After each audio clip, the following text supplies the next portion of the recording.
विद्यार्थी मित्र, गेले 5 दिवस मी कुठलीही पोस्ट टाकली नव्हती, कुठलाही व्हिडिओ त्या ग्रुपवरती शेअर केला नव्हता. या 5 दिवसाच्या गॅपनंतर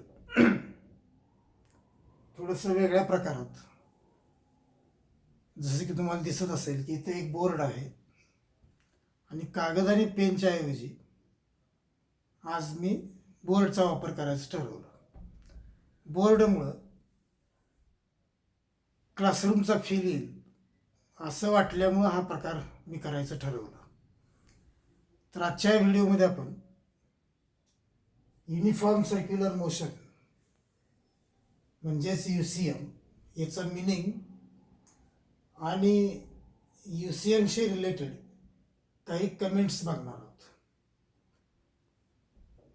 कायनेमॅटिक्स ऑफ सर्क्युलर मोशन हे जे मोठं आर्टिकल आहे त्यामधलाच हा एक पॉईंट आहे, लहान एक पॉईंट आहे. पहिल्याच व्हिडिओ लेक्चरमध्ये आपण सर्क्युलर मोशनची डेफिनेशन पाहिली होती.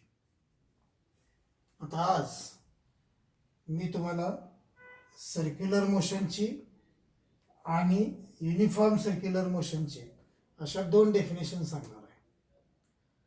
दोन्ही डेफिनेशन लक्षपूर्वक ऐकायच्या, कारण या दोन्ही डेफिनेशनमध्ये थोडासाच फरक आहे आणि तो थोडासाच फरक जो आहे तो लक्षात यावा म्हणून ह्या दोन्ही डेफिनेशन्स तुम्ही काळजीपूर्वक ऐकायचे आहेत.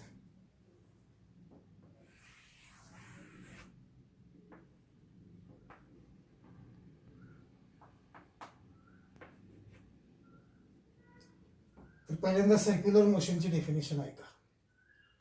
Motion of A particle along the circumference of circle is called as circular motion.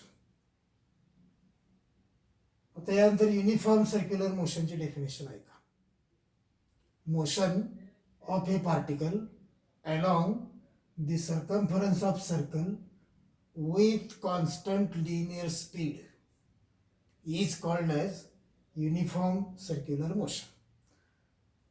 तर तुमच्या लक्षात आलं असेल की सर्क्युलर मोशनच्या डेफिनेशनमध्ये विथ कॉन्स्टंट लिनियर स्पीड हे शब्द नाहीत, परंतु युनिफॉर्म सर्क्युलर मोशनच्या डेफिनेशनमध्ये विथ कॉन्स्टंट लिनियर स्पीड हे शब्द मात्र येतात.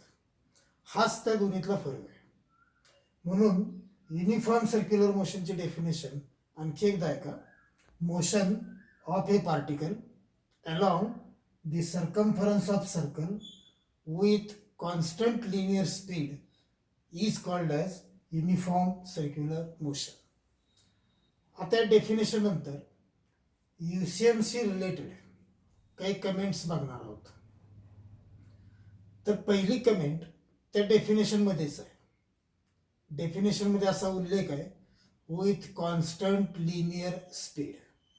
म्हणून UCMच्या बाबतीत पहिलं कमेंट असं की लिनियर स्पीड V हे कॉन्स्टंट आहे. आपण असं म्हणू शकतो की in UCM, in uniform circular motion, linear speed of particle remains constant. तुम्हाला हे आठवत असेलच की लिनियर व्हेलॉसिटी V ची मॅग्निट्यूड, लिनियर व्हेलॉसिटी V ची मॅग्निट्यूड फी याला आपण लिनियर स्पीड असं म्हणतो. आणि UCMच्या बाबतीत हे लिनियर स्पीड कॉन्स्टंट असतं.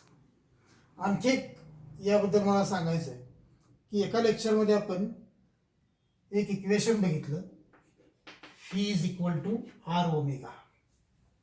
Fee linear speed, R radius of circular path and omega is the angular speed. हे रिलेशन ओमेगासाठी फी बाय R असं लिहिता येईल. Omega is equal to phi by R. Just आपण पाहिलं की UCMच्या बाबतीत लिनियर स्पीड V हे कॉन्स्टंट असतं आणि तुम्हाला ऑलरेडी माहीत आहे की कोणत्याही सर्कलची रेडियस R ही नेहमीच कॉन्स्टंट असते. जर V आणि R दोघंही कॉन्स्टंट असतील तर या इक्वेशननुसार ओमेगा सुद्धा कॉन्स्टंट असेल. म्हणून केवळ लिनियर स्पीड नाही तर अँग्युलर स्पीड ओमेगा सुद्धा कॉन्स्टंट असतं.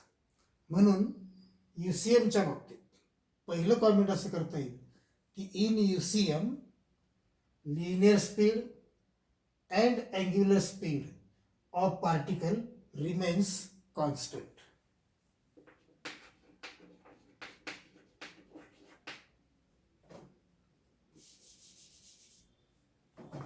आता यानंतर दुसऱ्या कमेंटकडे जाऊ आपण. लिनियर व्हेलॉसिटी व्हीची मॅग्निट्यूड व्ही कॉन्स्टंट असते आपण पाहिलं. आणि या अगोदरच आपण पाहिलं की कुठलीही सर्क्युलर मोशन असो, मग ती युनिफॉर्म सर्क्युलर मोशन असो किंवा याच्यानंतर आपण एक बघणार आहोत नॉन युनिफॉर्म सर्क्युलर मोशन असो, कुठलीही सर्क्युलर मोशन असली तरी direction of linear velocity V changes continuously. आणि तुम्हाला आठवत असेल की या पॉईंटला डिरेक्शन ऑफ लिनियर व्हेलॉसिटी या ॲरोप्रमाणे टँजेन्शियल टू सर्क्युलर पाथ अशी असते. या पॉईंटला लिनियर व्हेलॉसिटी व्हीची direction tangential to circular path या ॲरोप्रमाणे असते. इथं अशी असते, इथं ती अशी असते. तर direction of linear velocity changes continuously हे आपण यापूर्वी पाहिले. मग युनिफॉर्म सर्क्युलर मोशनच्या बाबतीत सुद्धा direction of linear velocity V changes continuously. तर हे दुसरं कॉमेंट आहे. In UCM direction of linear velocity changes continuously.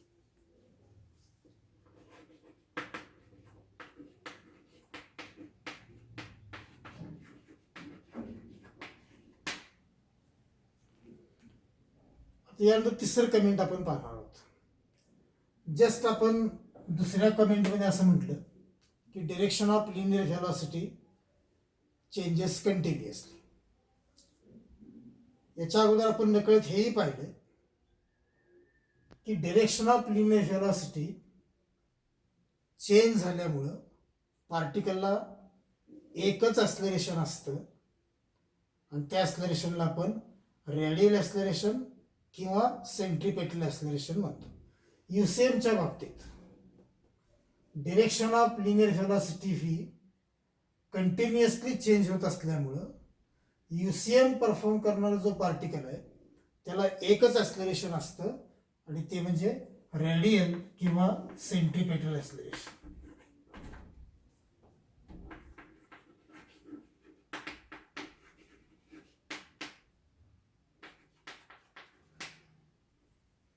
तिसरं कमेंट असं, in UCM direction of linear velocity phi changes continuously and due to change in direction of velocity particle performing UCM has only one acceleration and it is called as radial or centripetal acceleration. किंवा just एवढं म्हटलं तरी चालेल की in UCM particle has radial or centripetal acceleration. Radial or centripetal acceleration is denoted by A.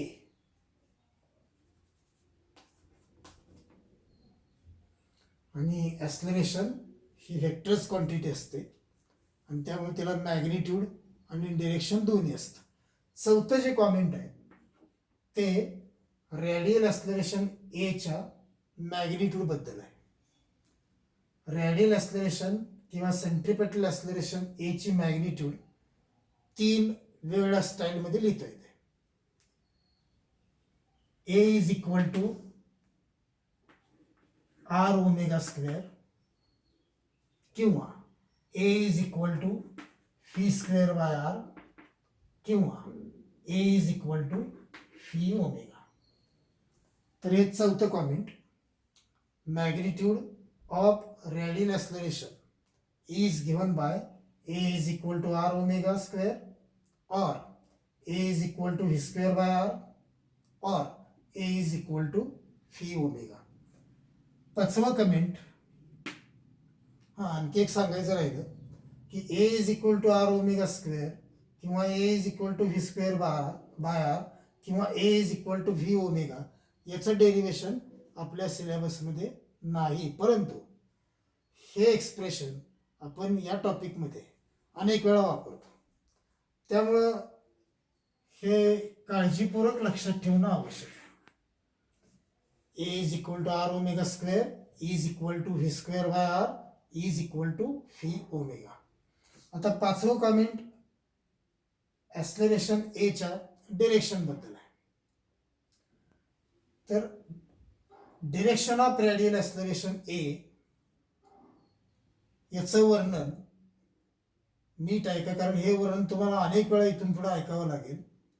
आणि ते वर्णन असं आहे, radial acceleration a is along the radius and directed towards center. Radial acceleration is along the radius and directed towards center. हे जे वर्णन आहे ते तुम्हाला इथून पुढे अनेक वेळा ऐकायला मिळेल, त्यामुळे ते लक्षात ठेवणं आवश्यक आहे. तर हे पाचवं कमेंट.